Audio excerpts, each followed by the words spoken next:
Okay, good morning po sa inyong lahat. Luzon, Visayas, Mindanao at sa buong Pilipinas. Welcome po dito sa ating channel, ang Tabsong Viewpoint.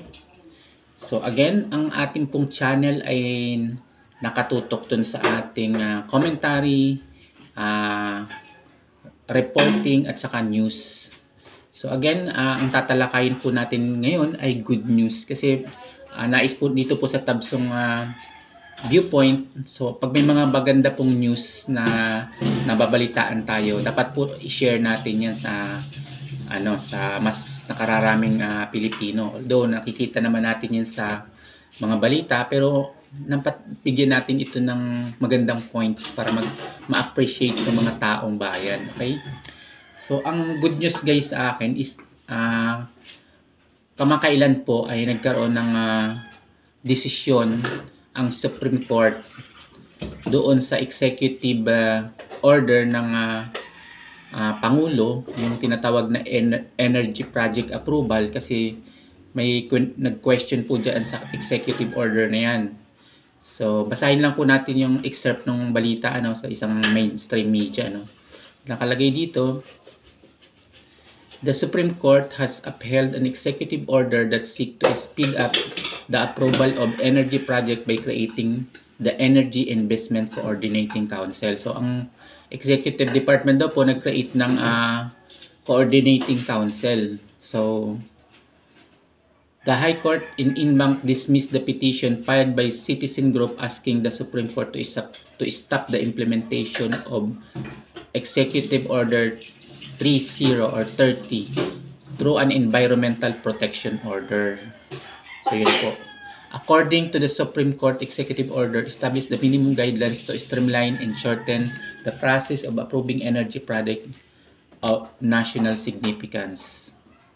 So sa madalit salita po, dinismiss yung petition against dito sa executive order. Ang importante po dito kasi, ang point kasi dito guys, yung decision ng court is binabalance niya yung concern noong nag-file ng case versus dun sa urgency ng ng executive order na nagbibigay ng pansin or may kinalaman doon sa tinatawag na economic implication ng bansa. So again, napansin po ng ating Supreme Court na mas may may bigat yung executive order compared doon sa nag-complain na ipinail ng sinasabi na nag-file ng case doon sa executive order. So again, dito po natin mapapansin yung balance, yung check and balance ng ating branches of government. So in reference nga po doon, may mga executive order po kasi ng mga previous administration na hindi kinakatigan ng Supreme Court, which is ini-invalid niya. Again, ang significant po kasi noon is yung policy ng executive department is mahalaga po na yung nag-i-implement ay may tinatawag na intellectual capacity, or ibig sabihin maganda yung kanyang policy at may tinatawag na implication dun sa sa national implication. So ibig sabihin, again, babalik po kasi tayo dun sa point na pagka naghalal tayo ng isang leader ng bansa, dapat i-qualify natin. Bigyan natin sila ng tinatawag na qualification na talaga may intellectual capacity. Kasi kung maglagay tayo ng isang klase ng leader na walang kaalaman at hindi alam yung tamang diskarte kung paano i-implement yung policy, ngayon makakapag-create po yan ng tinatawag na executive order na hindi naaayon sa batas, which is mako-question ng Supreme Court. Again, ang significant po dito, importante yung mga leader po talaga na may intellectual capacity para at least kung gagawa sila ng policy na may national implication, ibig sabihin kahit may mag-challenge doon sa executive order, at least makikita ng Supreme Court na yung policy ay valid at may implication sa national interest ng bansa. Anyway, ang significant na pinaka-importante po dito is yung tinatawag na, yun nga, yung binabanggit natin, yung intellectual capacity ng isang leader. Dapat talaga, pag maghahalal tayo ng isang leader, lalo na pag sa national level, is talagang hindi lang basta hindi lang basta magaling, may diskarte at matapang, kailangan may intellectual capacity talaga, ibig sabihin matalino. Kasi nga, para once na kasing matalino ang nilagay natin ng mga leader dyan, mga policy na mai-implement, mga proposal ng batas na may national significance, mas yun ang mapagtutuunan ng pansin. Kaysa dun sa mag-i-elect tayo ng sikat lang, may pangalan lang, pero wala namang kakayahan or walang abilidad or hindi quality yung kanyang yung leadership, magsasayang lang po tayo ng ng boto. So again, reminder ito sa ating mga botante na i-qualify dapat natin yung ating mga candidate na iboboto based on sa kanilang kakayahan at hindi dun sa pangalan lang for kikilala lang natin dahil siya sikat. So hindi ganoon ang basihan guys ng pagboto natin. Again, itong sinasabi natin guys dito, kaya natin sinishare ito is para maihayag natin sa mga voting population yung kahalagahan ng intellectual capacity ng isang kandidato. Kasi nga, again, pag naghalal tayo dyan ng walang talino, mag-aaksaya lang tayo ng panahon. At sayang po yung mga panahon na lumilipas na inutil yung nakalukluk na politician. So, yun po yun. Yung importante yung intellectual capacity talaga. So, number 3, ang hinihintay na lang po natin kasi is yung cooperation ng legislative at saka ng executive. Kasi I'm sure marami pong mga batas or mga yung priority bills na nire-request ng executive department na na gawaan ng enabling law ang nire-request ng executive. Ang problem po kasi yun nga, pag hindi po solid yung tinatawag na legislative or marami po yung nagkakawatak-watak diyan na mga agenda, kanya-kanyang agenda sila diyan, hindi nila napaprioritize yung nire-request ng executive. So napaka-importante din po talaga na sa mga botante tutukan natin yung legislative branch ng government. So dapat again babalik po tayo dun sa sa pag-qualify ng kandidato na ilalagay natin diyan sa legislative branch ng government. Dapat po talaga bukod sa intellectual capacity, ibig sabihin may plataforma sila na umaayon doon sa plataforma ng current administration para magkaroon po sila ng parang coordinated effort or cooperation na yung mga priority bill ng executive department mabilis na aprobahan itong legislative branch ng ating government. Para once na na-priority yon, may implement ng mabilis ng current administration, mas mabilis yung progreso ng pag-unlad ng bayan. Yun po ang inihintay natin dito sa TABSUM, yung makapag-create tayo ng isang legislative na priority kung ano yung priority ng executive department. Ibig sabihin may tinatawag na coordination at cooperation dun sa legislative at saka executive branch. Dapat po kasi nag-merge yan into the same direction, yung nakapokus yung effort nila dun sa pag-unlad ng bayan. Ang problem po kasi natin, minsan hindi natin iniisip yung mga inihahalal natin na politician dyan sa legislative branch, yung pala kaaway ng gobyerno, diba? Kaaway ng gobyerno. So ibig sabihin, walang gagawin yan diyan kundi kontrahin yung mga policy na gustong i-implement ng administration. So yun po yung okay lang makapaghalal po ng opposition, pero dapat yung opposition ang binabantayan yung mga maling gagawin ng administration. Pero kung maghahalal po tayo ng opposition na lahat na lang ng mga magagandang priority ng executive department ay haharangin. So ibig sabihin tayong taong bayan po ang magsasuffer ng awayan ng executive at saka ng legislative. So napaka-importante po na maghalal tayo ng mga politician na may magandang advocacy at plataforma na naaayon doon sa pag-unlad ng bayan. So ibig sabihin cooperation. Hindi porke hinalal natin yung isang legislative politician na yan is wala nang gagawin kundi kumontra dun sa mga priority bills ng ating ng current administration. So ang importante po kasi dyan, Yung legislative kasi pag nakikita nila na yung policy na gustong i-priority ng executive ay maganda at nakakatulong sa pag-unlad ng bayan, dapat suportahan nila kahit opposition yung stand nila dun sa legislative. So again, tayo sa ating mga botante po nakasalalay yung ganung pag-analyze dun sa mga iboboto natin.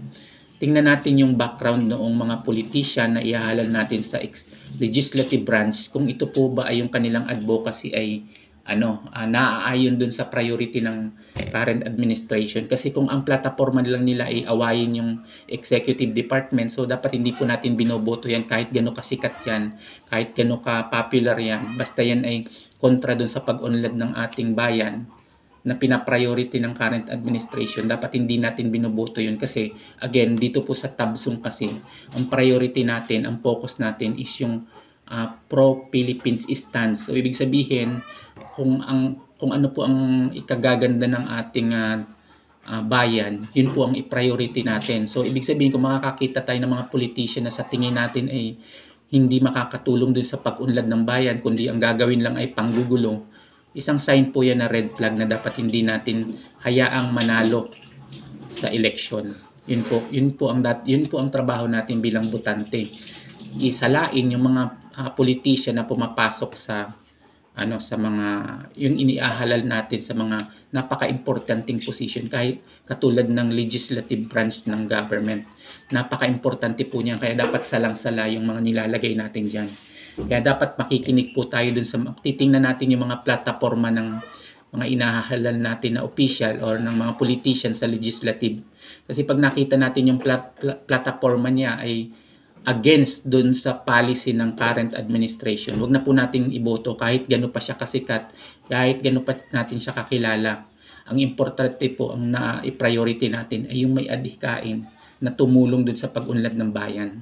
Yun po ang priority natin. Again, kaya pa natin sinasabi yan dito sa ating channel, yung Tabsum Viewpoint. Kasi nga, ang advocacy po ng ating channel ay sumusuporta tayo doon sa institution ng bayan or institusyong panggobyerno. Hindi po tayo sumusuporta sa political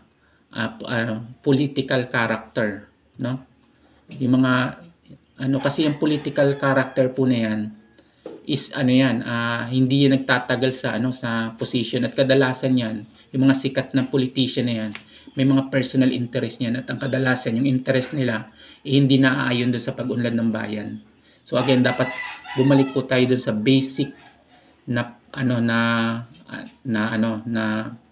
pagpili ng deserving na kandidato. Again, babalik tayo doon sa qualification and then yun sa intention ng ng advocacy niya. Yun po ang dapat na isinasaisip ng mga botante. So dapat maging solid po tayo, yung voting population natin dapat ganun po yung mindset para at least mabago natin yung sistema ng panggobyerno natin. Okay, balik po tayo dito sa ating dito sa ating questionnaire na to.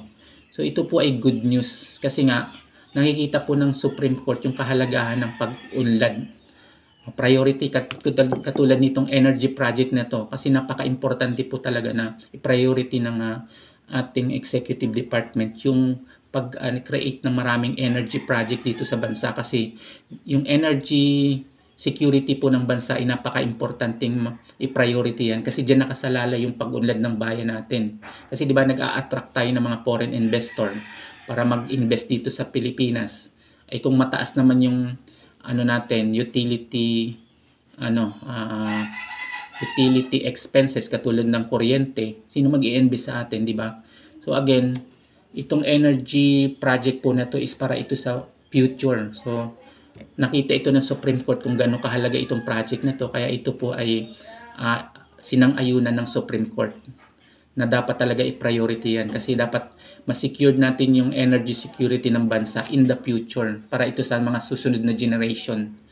Kasi nga yan po ang isang barometer ng pag-unlad ng bayan, yung pag mababa ang energy cost ng isang bansa, yan ay priority ng mga investors, so makakapag-attract tayo ng mga foreign investor dito sa bayan, at yan po ay magko-contribute sa economic growth natin at job generation. So yan po yung nakikita ng Supreme Court na may national implication itong national implication itong executive order na ito ng presidente. Kaya very good news po itong ating shinare na ito. So again, congratulations po sa ating executive department at saka Supreme Court dito sa naging desisyon na to, at nawa po ito ay magbigay ng daan sa sa marami pang energy project dito sa bansa at makatulong ng husto sa pag-unlad ng ating bayan. So itong mga ganitong balita po ang binibigyan natin ng diin, kasi ito yung mga balita na although hindi napapansin ng ordinaryong kababayan natin, pero pag pinag-aralan natin, ito ay napakalaki ng implication doon sa future ng pag-unlad ng bansa. So again, yun po yung ating advocacy dito sa Tabsong Viewpoint, na dapat magkaisa tayo at suportahan natin yung mga institution ng gobyerno katulad ng Supreme Court, Executive, and then Legislative. At again, hindi po tayo sumusuporta dun sa political character o yung hindi po tayo sumusuporta sa isang politician, kasi yan po ay yan, parang tangible yun, lumilipas yan. Pero ang institusyon pang gobyerno po, yan, permanente yan, neutral yan, at pag yan po ang sinuportahan natin, hindi tayo magkakamali na sumuporta sa pro, anti, etc. So wala po tayong ganito ditong advocacy sa sa Tabsong. Okay? So again, sa mga may comment po, paki-comment lang po yung inyong comment sa comment section, at kung may suggestion kayo, pwede kayo mag-suggest anything, etc. And sa mga hindi pa nakasubscribe, please subscribe po dito sa ating channel para at least makabuo po tayo dito ng community na may isang layunin. Ang layunin na nakapokus sa institutional base na pag-support para sa pag-unlad ng bayan. Solid po tayo, wala po tayo ditong anti at wala tayong pro na kinikilingan.